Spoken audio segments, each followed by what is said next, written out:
Nima uchun insonlar urushganda yoki qattiq asabiylashganda qo'llari titraydi yoki badanlari bilan titrash holatlari bo'ladi?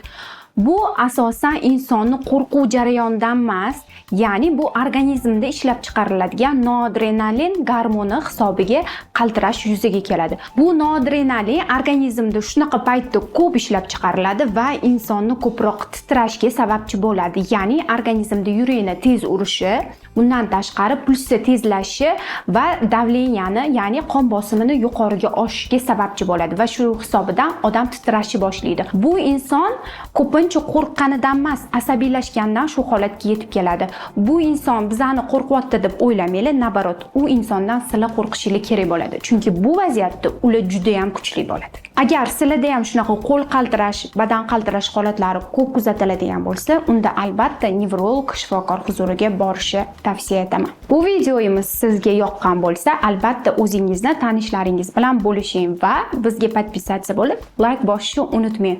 Bu video ko'pchilikga foyda keltirishi mumkin, unutmang.